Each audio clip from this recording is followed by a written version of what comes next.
You're watching 11 Alive Morning News. 11 minutes of nonstop news starts now.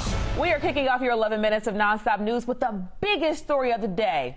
Baby, it's cold outside. You are going to feel it. Chesley, walking outside this morning comes with a cost. Yeah, at least it's dry, right? We don't have any precipitation around to go along with these colder temperatures. Temperatures down into the 30s up here to the north, as you can see, right at 40 degrees from Gainesville, Duluth, over toward Marietta. And I think we'll dip down into the 30s before trying to rise back up. Now, it feels like the 30s just about everywhere, even some 20s up here to the north where we had those 30s. And so, very cold start to the day. It will be a cold afternoon as well, as temperatures will only rise into the 50s. In fact, we're at 48 degrees by noon. 55 will be our afternoon high. Temperature about 20 degrees below where we should be for this time of year, plus the breezy conditions out there as well. You're going to need at least a light coat today, folks. Gainesville City Schools will have 10 new armed security guards protecting its campuses. New for you this morning, Ariana Maniz has more on these new hires and their plan to keep students safe.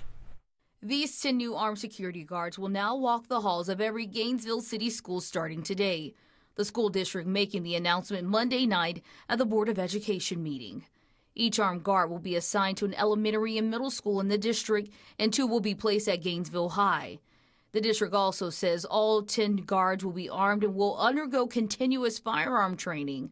The school district says in total the guards bring nearly 300 years of combined law enforcement or military experience to the position. The guards will work side by side with 5 Gainesville City Police Department school resource officers. The district says the SROs will work in a different capacity with the same goal in mind: to serve and protect students, teachers, and staff. And sticking with your 11 minutes of nonstop news, here's what's happening now.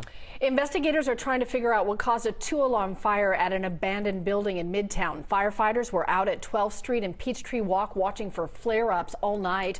The fire filled 3 stories of the building. Fire crews even had to ask Georgia Power to shut off all the lines nearby to fight it safely. Just smelled something burning and the lights went off. All the lights went out. All the stoplights went out. The stoplights, the emergency backup power never came on. More than 5,000 customers were in the dark for a while. Power is now back on. More people across Georgia will head to the polls today, but already early voting in the midterm election has shattered state records. Officials with the Secretary of State's office say more than 125,000 people have cast their ballot on the first day. The previous record was 72,000. State election officials will have that official count for us later this morning. New video this morning of a big change impacting travelers at the world's busiest airport. Our cameras were rolling as crews moved the cell phone lot at Hartsfield-Jackson. It's at a more centralized location now for all passengers, right on Autoport Drive. The previous cell phone lot was just on the South Terminal Parkway.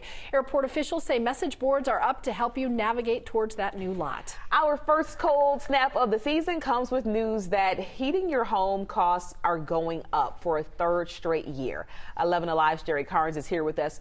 You got some helpful tips to save us some money, Jerry. That's what we need to hear.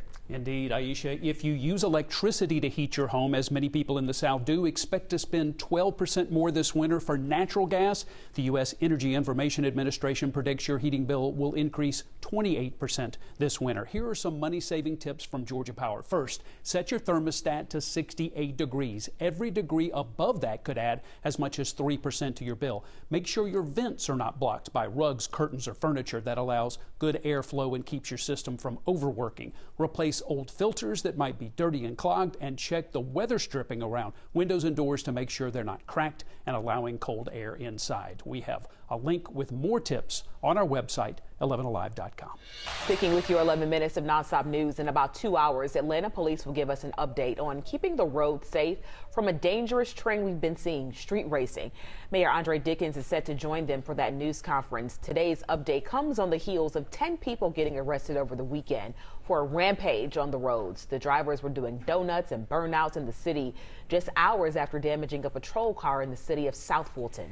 Students at local HBCUs say more needs to be done to keep them safe on campus. It follows a shooting at a homecoming event near Clark Atlanta University. Molly Oak has more on what students are asking for.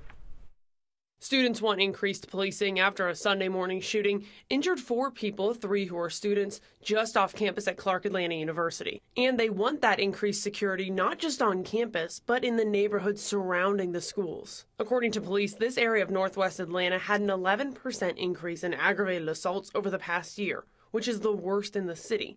One student says people are scared for their lives. Honestly, I feel so unsafe on campus now because of what's been going on. Like, it's not fair to us students who actually do pay to go here that we are getting shot at by people who don't even go to our own campus and don't go to school. It's not fair to us. Clark Atlanta's police chief says they, along with the Atlanta Police Department, are increasing patrols on and off campus.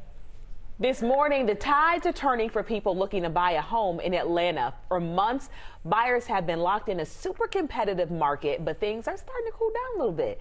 Realtor Hubert Tate says while technically we are still in a seller's market, buyers can relax a little more.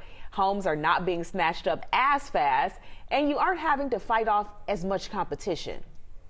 You still have to be competitive, because that property may get multiple offers, but it won't be 30, 40, 50 offers as it was earlier this year. Ooh, that was a wild time. Tate says if you are considering building a new home, construction companies are offering incentives like we haven't seen since before the pandemic. Definitely a sign that the market is changing. Families in Atlanta have a shot at getting a free computer thanks to AT&T and CompuDot. There's a distribution event tomorrow. To qualify, you have to have a child between pre-K and 12th grade. You cannot already have a computer at home. This does not include devices provided by schools. You have to register at the website on your screen. AT&T will choose those names randomly. Hi, Chesley. How you doing, Cheryl? Good morning, everyone. By noon, if you got lunch, and I got one this afternoon, temperatures will be on a cool enough side. I'm going to say cool, the cool enough side that you want to be inside today. Despite the fact that we'll have mostly sunny skies out there, only 48 by noon. In fact, we're going up into the 50s for highs today. We'll be at 53 degrees when the kids are getting out of school. A bit breezy out there as well. Those leaves will be blowing around. Driving home tonight, after hitting a high of 55, we'll be down to 52 degrees. I was about to say 62, but really 52 degrees under mostly sunny skies, and then going down into the low 30s for overnight lows tonight. Again, a freeze warning is in effect at midnight. You're a decaf guy. I guess you just need the warmth, huh? Yeah. Okay, I want breakfast now. Today's show is next. Hope you have a great day. Stay warm, everybody. See you in the morning. You're like...